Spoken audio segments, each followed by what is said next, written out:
2 is in the books, and I beat this guy. I beat off Tark's team a lot. I beat him by more than 40 points, and I was so excited about my first win, but then I had to remind myself it was just Todd. Our league champion, Dave, got his first win of the season, and it was over our league CFO, Joe Burlingame. Haven't seen Joe in a video yet this season, have we?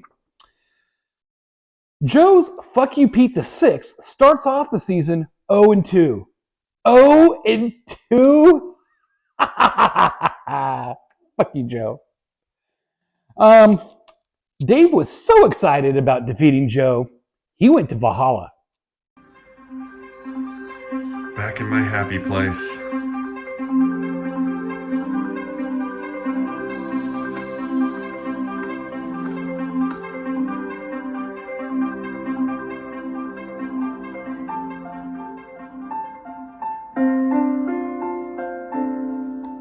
Suck it, Joe.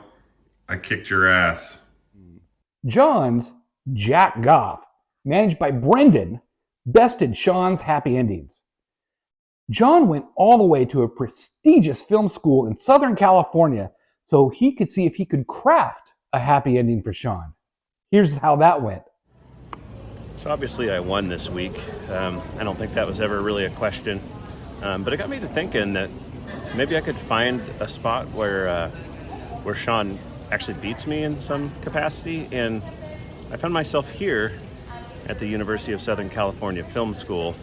I'm hoping that maybe I can find a student, maybe an intern that can create a film where Sean is intimidating, even a factor when it comes to fantasy football. But so far, I haven't found anyone willing to take that project on.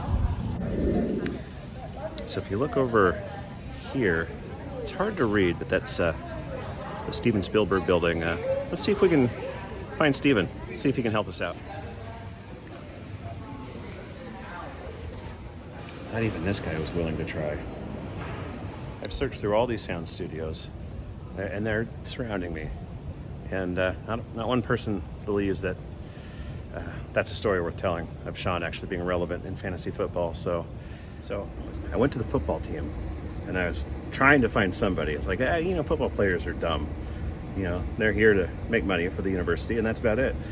And so I thought, well, maybe I would find a football player who was dumb enough to think that maybe Sean could be turned into something relevant. But he punched me in the face. So Sean, I tried. Better luck next year. Rob's Eat a Dicker and Allen's Damn Good Dogs both started out 1-0. Someone had to lose, though, and smart money would have been on Allen to come out on top. But with all things fantasy, smart money doesn't always win. Here's a very proud Rob to comment on being 2-0. All right, that's a W for week 2. Tough loss, Al. That's boy, to lose your boy Chubb like that. But 2 goose eggs. I'm not sure what you got to say about that. But they fucking suck a dick. Rest of the league. And go Eags, eat a dicker. Yeah. Jed's A Fistful of Laporta and Alex's Jim Bob Cooter also started off the week at 1-0. Jed's team just didn't have the juice in week 2 to hold off Alex. Here's a very condescending Alex with a message for Jed from his hot tub. Hey, Jed, did you really think you had a chance? In other news, Brendan beat Jay and George beat down Brent. For all the highs and lows from week 2, I'm going to throw it to Statman.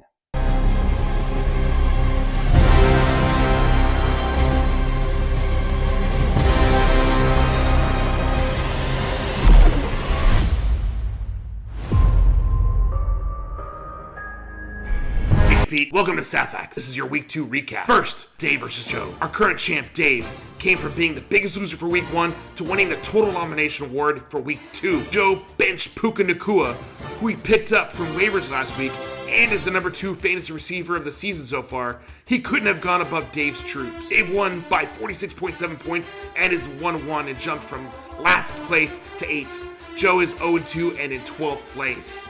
Next, we have Brendan versus Jay. The incredible Mr. Mendoza had the foresight to pick up Tutu Atwell and Josh Reynolds off of waivers, but he still had a goose egg from a poor-performing Denver defense. It helped him that Jay sat the number 1 fantasy quarterback in the league, Kirk Cousins, and a very productive Denver wide receiver, Marvin Mims Jr. Brendan won by 14.3 points and get the Nail-Biter Award, and slipped in first place with a 2-0 record, and Jay is now 0-2 and in 11th place. Rob versus Allen. Bob didn't need Tyreek to go off this week for a ton of points, with his team pulling together to beat Allen by 29 points. Allen's Bronco tight end wasn't used in plays this week, giving him a goose egg. And also didn't help that Nick Chubb was given a season-ending knee injury. But Zay Jones gave Allen the second goose egg for week 2, which we call the Todd Award, when you get 2 goose eggs in one game. Our league loser, Rob, is 2-0 and undefeated this week in 4th place, and Allen moved down to 10th place. John versus Sean. John beat Sean, who didn't play the number 2 fantasy quarterback, Russell Wilson. Christian Kirk and CeeDee Lamb did well for Sean, but those 2 roster missteps hurt him and gave him the L for this week, as well as a goose egg for the Giants D. John is undefeated, 2-0 this week, and Sean's happy ending finishes him in last place with 0-2. Sean, Todd is better than you, and he has 3 tight ends. He's in 13th place. You suck, Sean. George versus Brent. George's shit cup gave a golden shower to Brent. Is that a new award? Golden shower? Brent didn't have anyone bench who could have helped him, and he was projected to lose even before the matchup started. Brent moves from 1st place down to 5th with a 1-1 record, and George moves up to 6th place with a 1-1 record. Alex versus Jed. Alex beat Jed this week with a goose egg from the Jets defense. Jed could have beaten Alex with a couple of changes from his bench. George Pickens, Sky Moore, and the number 3 fantasy quarterback Daniel Jones.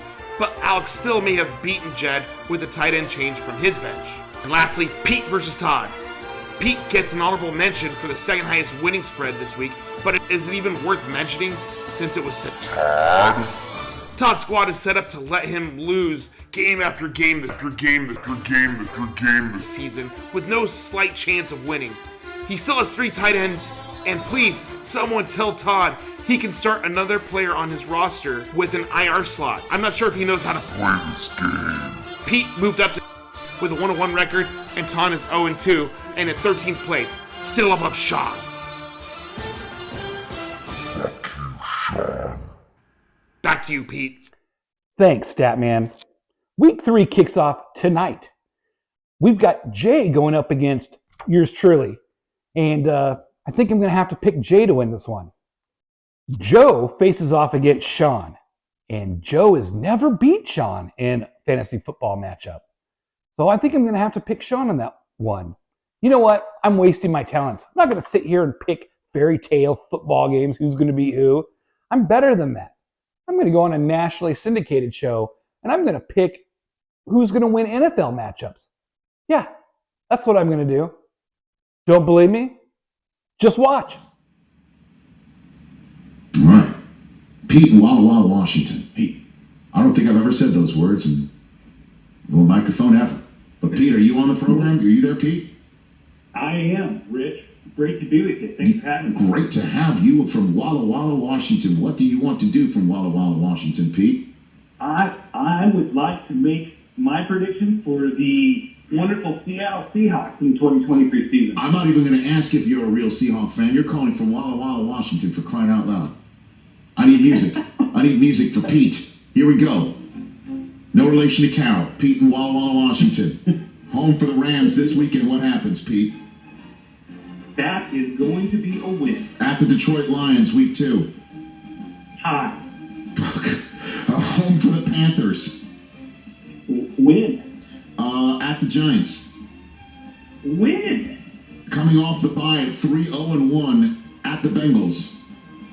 Loss. 3-1-1 for the Cardinals. Win. 4-1-1 for the Browns at home. Win. 5-1-1 at the Ravens. Loss. 5-2-1 for the Commanders at home. Win. 6-2-1 for at the Rams. That's going to be another win. 7-2-1 for against the 49ers at home on Thanksgiving night. That is sadly a loss. 7-3-1 at the Cowboys on a Thursday night. A loss. 7-4-1 at the 49ers. A win. 8-4-1 home for the Eagles. Loss. 8-5-1 at the Titans. Win. 9-5-1 for the Steelers at home. Ooh, win. 10-5-1 at the Cardinals. Finishing out strong with a win. 11-5-1 according to Pete in Walla Walla, Washington. We had this. It's 2 times that we've had today. I like it. Okay. How many fans have said their first loss of a team is either against the Chiefs or the Ravens? Honestly, the Ravens should be 19-0 in a 17-game season. Everyone's beating the Cardinals and everyone's losing to the Chiefs. Or the Ravens. Yeah. Wow! Turns out I'm terrible at picking NFL games too. I guess not cut out for it. I'll just stick to picking fairy tale football. I always have you guys. Thanks for being there. That's about it. Alan Stanley, lowest scorer. You owe the league $5 to the kitty. So pay Joe. Fuck you, Joe. Remember to set your lineups and always be a good sport.